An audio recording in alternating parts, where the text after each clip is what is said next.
আসসালামু আলাইকুম ওয়া রাহমাতুল্লাহি ওয়া বারাকাতুহু। প্রতিদিনের আমল ইউটিউব চ্যানেলে সম্মানিত মা ও বোনেরা, আশা করছি আল্লাহ তাআলার অশেষ রহমতে ভালো আছেন, সুস্থ আছেন। আলহামদুলিল্লাহ, পবিত্র রমজান মাস সামনে। আজ থেকেই, রমজানের আগে থেকেই একটি ছোট্ট দোয়ার আমল বেশি বেশি করে করবেন। অন্তত প্রত্যেক দিন 100 বার করে পাঠ করবেন এবং সন্তানের জন্য আল্লাহ তাআলার কাছে বেশি বেশি করে কান্নাকাটি করে দোয়া করবেন। রব্বুল আলামিন ইনশাআল্লাহ রমজানের মধ্যেই আপনাদেরকে একটি নেক সন্তান লাভের সুসংবাদ দেবেন। মনের মধ্যে বিশ্বাস নিয়ে, শতভাগ বিশ্বাস নিয়ে আমলটি করবেন। এই উদ্দেশ্যে নিয়তে ভিডিওটি সম্পূর্ণ দেখুন। যে কোনো সমস্যায় আল্লাহ তাআলার কাছে দোয়া করার কোনো বিকল্প নেই। অসুস্থতায় চিকিৎসার পাশাপাশি মহান আল্লাহর দরবারে দোয়া করতে হয়, কারণ সুস্থতা দান করার মালিক আল্লাহ রব্বুল আলামিন। একমাত্র আল্লাহ রব্বুল আলামিনই। মহান আল্লাহর ইচ্ছা ছাড়া মানুষ কিছুই অর্জন করতে পারে না। আর সন্তান সন্ততি দানের মালিকও কেবলমাত্র একমাত্র আল্লাহ তাআলাই।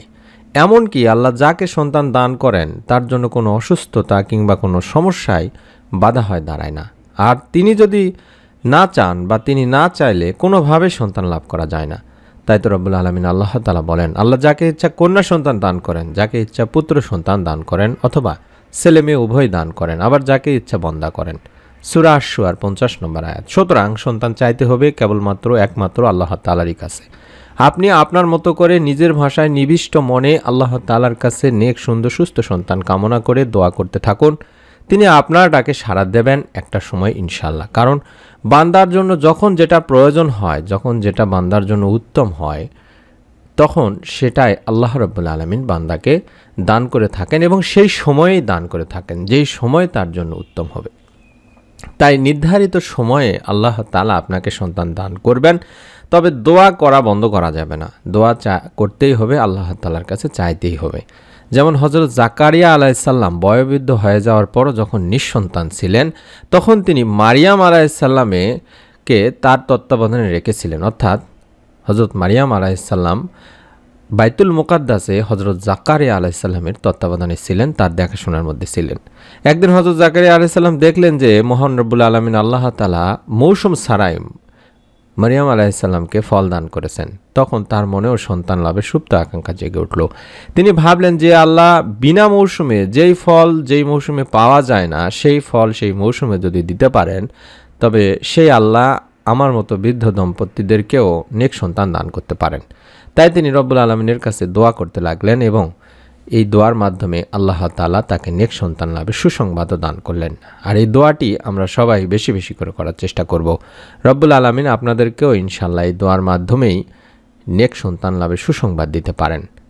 রব্বি লা তাজারনি ফারদাও ওয়া আনতা খায়রুল ওয়ারিসিন।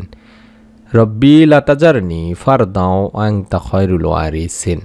এভাবে এই দোয়াটি আপনারা 100 বার করে আজ থেকেই পড়ার চেষ্টা করবেন। রমজান মাস পুরোটাই পড়ার চেষ্টা করবেন। রমজানের আগে বেশি বেশি করে পড়বেন। এই দোয়াটি আমি দেখায় দিচ্ছি। আশা করছি আপনারা মোবাইলে স্ক্রিনশট নিয়েছেন কিংবা লিখে নিচ্ছেন কিংবা এখান থেকে আপনারা ছবি উঠায় নিচ্ছেন। আশা করি আপনারা এই দোয়ার আমলটি করবেন। এই দোয়াটিতে আমরা বলছি, বা এই দোয়াটির বাংলা অর্থই হচ্ছে, হে আমার রব, আমাকে তুমি একা রেখো না, তুমি তো সর্বোত্তম উত্তরাধিকারী বা নেক সন্তান দানের অধিকারী। অতএব আপনি দোয়াটি করতে পারেন। ইনশাআল্লাহ রাব্বুল আলামিন আপনাকেও নেক সন্তান দান করবেন ইনশাআল্লাহ। এবং আল্লাহর অন্যতম প্রিয় নবী ইব্রাহিম আলাইহিস সালাম, সন্তান লাভে ইব্রাহিম আলাইহিস সালামের দোয়াটিও মুসলিম উম্মাহের জন্য অনুকরণীয়। দিনী ভাই বোনেরা, আল্লাহ তাআলার কাছে তিনি দোয়া করেছিলেন সৎপুত্র সন্তানের জন্য। মহান রব আল্লাহ তাআলা তার দোয়াও কবুল করেন। আর এতে শিক্ষা রয়েছে যে সন্তান কামনা করতে হবে কিভাবে, সেই দোয়াটির মাধ্যমে। রব্বি হাবলি মিনাস সলিহিন, এই দোয়াটিও 100 বার পড়ার চেষ্টা করবেন।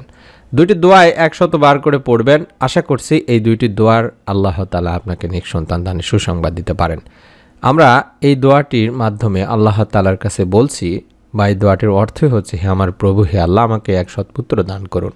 সূরা সাফফাতের 100 নম্বর আয়াতে রয়েছে। এবং দিনে রাতে 24 ঘন্টায় 100 বার ইস্তেগফারের আমল করবেন। কারণ ইস্তেগফার করলে সন্তান ও প্রাচুর্য লাভ হয়। নূহ আলাইহিস সালামের ব্যাপারে আল্লাহর বাণী দেখলে বোঝা যায় যে ইস্তেগফারের ব্যাপারে বলা হয়েছে, তিনি তোমাদের উপর অজস্র বৃষ্টিধারা ছেড়ে দেবেন, তোমাদের ধন সম্পদ ও সন্তান সন্ততি বাড়িয়ে দেবেন, তোমাদের জন্য উদ্যান স্থাপন করবেন এবং তোমাদের জন্য নদী নালা প্রবাহিত করবেন। সুবহানাল্লাহ। আর নিয়মিত ইস্তেগফারে অকল্পনীয় সাহায্য পাওয়া যায়। আপনার কল্পনা, আপনার চিন্তার বাইরে থেকে আল্লাহ তাআলা আপনাকে সাহায্য করবেন। আল্লাহ রাসূল সাল্লাল্লাহু আলাইহি সাল্লাম বলেছেন, যে ব্যক্তি নিয়মিত ইস্তেগফার করবে আল্লাহ তাআলা তার সব সংকট থেকে উত্তরণের পথ বের করে দেবেন, সব দুশ্চিন্তা মিটিয়ে দেবেন এবং অকল্পনীয় উৎস থেকে তার রিজিকের সংস্থানও করে দেবেন। আবু দাউদ শরীফের একটি হাদিস। সুতরাং আপনি বেশি বেশি করে ইস্তেগফার করুন, ইনশাআল্লাহ আপনার সন্তান না হওয়ার দুশ্চিন্তা দূর হয়ে যাবে। আল্লাহ আপনাকে উত্তম সন্তান দান করবেন ইনশাআল্লাহ। আমরা সবসময় আপনাদের জন্য দোয়া করি, আপনারাও প্রত্যেকের জন্য দোয়া করুন। আমাদের কমেন্ট সেকশন খোলা রয়েছে এবং আমি যে চ্যানেলটির নাম দেখাচ্ছি, অর্থাৎ এই মুহূর্তে যে চ্যানেলে ভিডিও দেখছেন, এই চ্যানেল থেকে পরীক্ষিত আমলের ভিডিওগুলো করবেন বা আমলগুলো করবেন ভিডিওগুলো দেখে। আশা করছি আপনারা ইনশাআল্লাহ কোনো একটা আমলে আপনারাও অন্যান্য দিনী মা ও বোনদের মতো নেক সন্তান লাভের সুসংবাদ আমাদেরকে দেবেন কমেন্ট করে। মনের মধ্যে শতভাগ বিশ্বাস নিয়ে আমল করবেন। নতুন সন্তান লাভের পরীক্ষিত আমলের ভিডিওগুলো যেন মিস না হয়ে যায়। পুরো রমজান মাস জুড়ে আমরা বিভিন্ন আমলের ভিডিওগুলো দেওয়ার চেষ্টা করব, বিশেষ করে যে আমলগুলো করে অসংখ্য দিনী মা বোনকে আল্লাহ তাআলা নেক সন্তান দান করেছেন, কিভাবে কোন নিয়মে আমলগুলো করতে হবে তার ভিডিও আমরা ইনশাআল্লাহ আপনাদের সামনে তুলে ধরব। তাই অনুরোধ করছি সেই ভিডিওগুলো কখনোই যেন মিস না করে ফেলেন। তার জন্য চ্যানেলটি সাবস্ক্রাইব করে বেল বাটনটি অন করে রাখুন।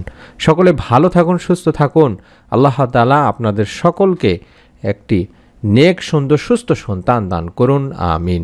আসসালামু আলাইকুম ওয়া রাহমাতুল্লাহি ওয়া বারাকাতুহু।